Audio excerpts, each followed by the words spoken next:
This is going to be an interesting one. Words that Americans don't know how to say. Like, I'm trying to think of what words that Americans either say completely differently to how we say them here or just don't say at all.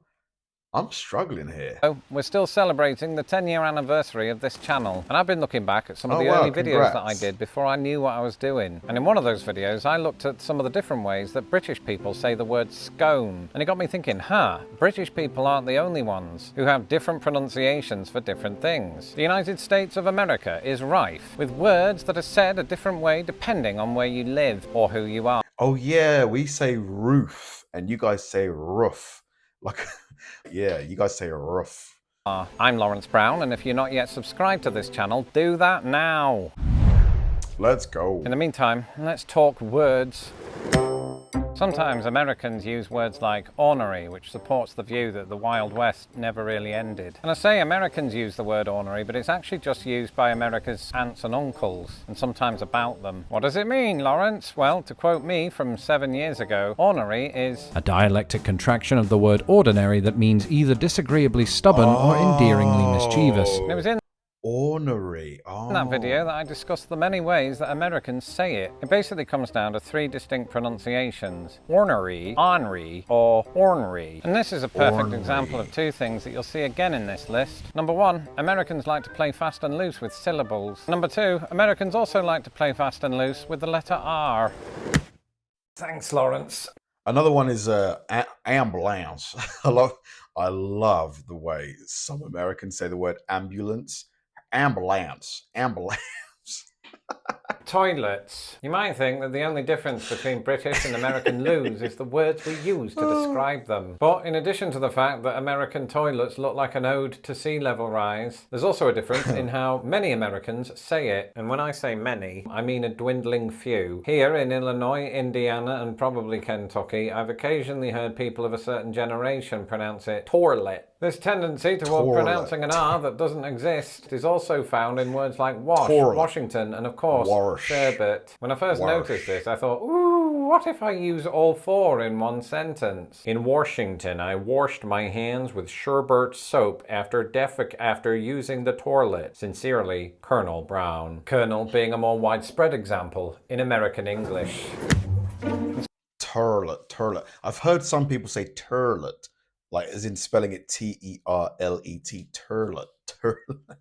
Flush the dang turlet. Speaking of leadership roles, Americans are the absolute masters of eliminating syllables. Some of the same Americans that leave an extra consonant in the toilet occasionally reduce the word iron to just 1 syllable. The first time I heard this was from a member of my wife's family, which has strong connections to the South. For some reason, she was giving me unsolicited advice about sock maintenance, and I won't bore you with the details because I don't remember them. But what I do remember is that she became the first and only person in my life to rhyme the words darn and iron. And that's how you iron socks, Lawrence. Lawrence? What? The second time I heard it was on the 4th of July, 2022. And I know what you're thinking, ooh, Lawrence, that's an oddly specific date. How do you remember that? Because that is the day that I spent America's Independence Day in Pittsburgh. No sooner had I taken this photograph that a slightly drunk man looked at me, pointed to the sign on the hill, and read the words back to me as if English were my 4th language. Iron City Beer. Arn. Wow. So it's almost like a 1-syllable word. Like, do you guys say iron or arn? Arn. Wow. I've never heard it said like that. I mean, until this video. Arn. It was at that moment that I realised that English might have been his 4th language. Anyway, something else that contains iron. I thought everybody said iron, like as in I'm ironing my clothes. And are pecans. And I was going to include the word pecan on this list, but then back down when I realised I've talked about pecans and pecan pies way too much on this channel. But pecan pies are not the only thing that Americans will consume cold. Americans will actually drink cold coffee. On purpose. And at first this felt like madness, the sort of thing that you only do when your coffee's been sitting out for a while and you're too far away from the microwave. But in the height of Midwestern summer, I decided to give cold brew coffee a try, and to my surprise, I actually loved it. The problem? Cafe cold brew adds on below. Despite all of our differences, there's one thing bean. that Brits and Americans can agree on, and that's that none of us can agree on how to pronounce the word bean. And I'm not talking about the kind that you put on your toast or yogurt if you're feeling desperate. I'm talking about the past participle of the word be. In both countries, this is pronounced in one of three ways. Bean, which is far less common in the US than in Britain. Bin, as in where. Yeah, Americans, you guys say been, like, where have you been? Where have you been? Like, we've been waiting for you. My accent is so bad. It's so bad, my American accent. Where have you been? Or, where have you been? And then, particularly in the upper Midwest and parts of Scotland, apparently, there's a third option. In what many are calling the Obi-Wan Kenobi of words, bean becomes ben. Where have you been? Where have you been? Evidently, this phenomenon only occurs in cold northern climates, and scientists don't know why. Weirder still, whenever I point it out to people who pronounce it that way, they'll say something like, I can't actually hear the difference between ben and ben, and when you put it that way, nor can I. And then there are Caramel.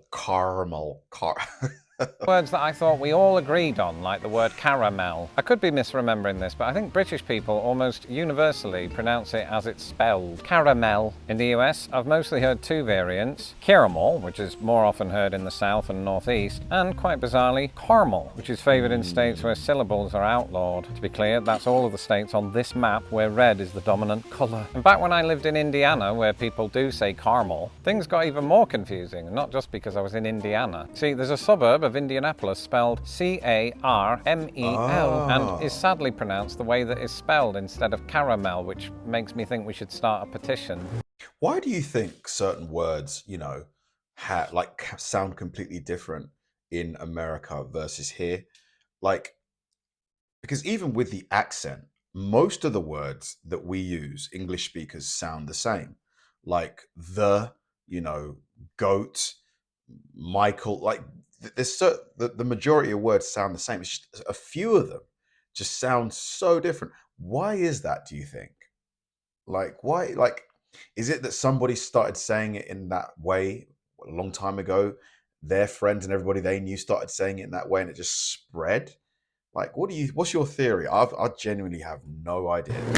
It's an interesting question, though. I've talked in the past about how British and American houses are very different, but so is the way we pronounce one particular feature, the roof. I must not insult their intelligence by explaining what a roof is. A roof is a structure representing the upper covering of a house, but you Americans can't seem to agree how to say it. Some of you say roof, like me, and some of you say rough, like my dogs, and some, like my wife, use them interchangeably. Wife, are you busy? Yes. Let's have a quick question. It's part of an experiment. How do you pronounce the word roof, as in the thing on the top of our house? Roof. That's the only way you say it? No, I say roof as well. Right. If you were impersonating a dog, how would you do that? Neither of those ways. I'd say rough. Like rough, rough. They're all different? Yes. Jesus. But Americans aren't alone. British people also can't decide what to do with the letters. Ooh. Take the word book. Yeah, book.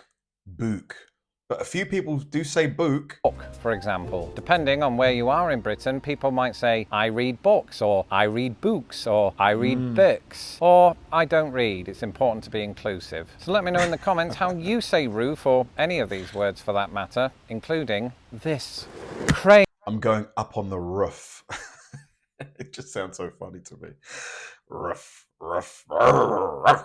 And because 90% of my long-form viewers don't watch my YouTube shorts, here is a relevant example of what you're missing out on. Back when I still lived in Britain, I'm pretty sure I only ever heard crayon or crayon. But when it comes to sounding out these two very basic syllables, Britain ain't got nothing on America. Because here in the United States, I've heard 4 very distinct ways of saying it, and not all of them involve 2 syllables. First, you've got crayon, a pronunciation favored primarily by Americans east of the Mississippi. Then you've got crayon, which is popular out west in the northeast and some parts of Appalachia. And then you've got crayon, a monosyllabic Crayon. Wow, crayon. offering occasionally found here in the Midwest. And it does seem like Americans, you guys love to like shorten words, like cut out some syllables here and there.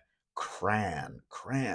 Sounds like Graham, as in like the name Graham. Like, yeah, that's another one. We say Graham, you guys go Graham. finally, Or Craig, instead of Craig. the diphthong pronunciation that is crown, as in the headgear worn by countless monarchs as well as Eva Lynn from He-Man.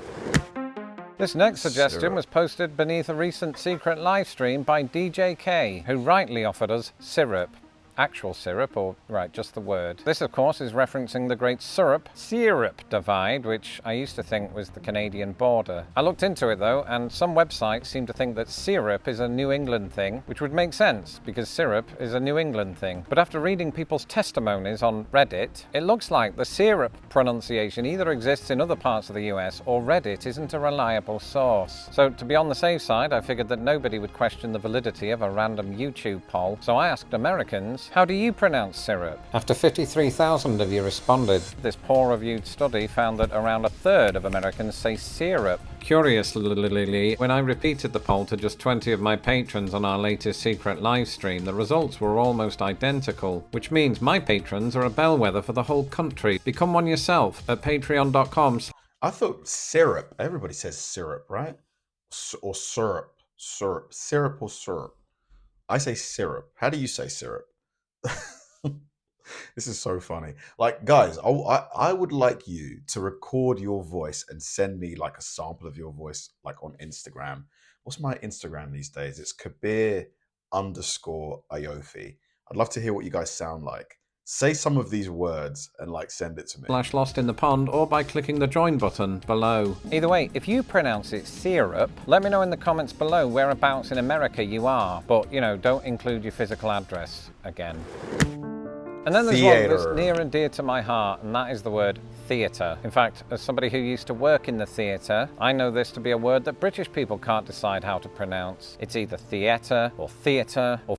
I think everybody says theatre.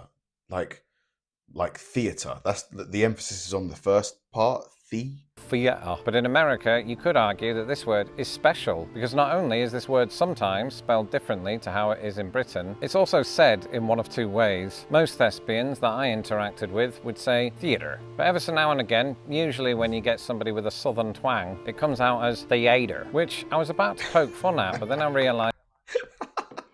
Really? Theatre. Alligator. Is that this used to be more of a predominant pronunciation of the word among Americans from up north. President Lincoln was present at a performance at Ford's Theatre. Which got me wondering if English people used to say it like that in Shakespeare's time. Sadly, nobody can seem to find the audio recordings from that period, so I'm just going to say it's true. And those are 9 words that... Dude, that was a fun video. Oh my God. And by the way, guys, I'm not laughing at the way some Americans will say certain things. It's just how it sounds when he says it in those ways. I just find it so funny. Like roof for me is the funniest one, because if I heard somebody saying like I'm going up on the roof or just roof, I'd think they were barking. Thanks for watching, guys. If you enjoyed the video, please like and subscribe, and I'll see you in the next one.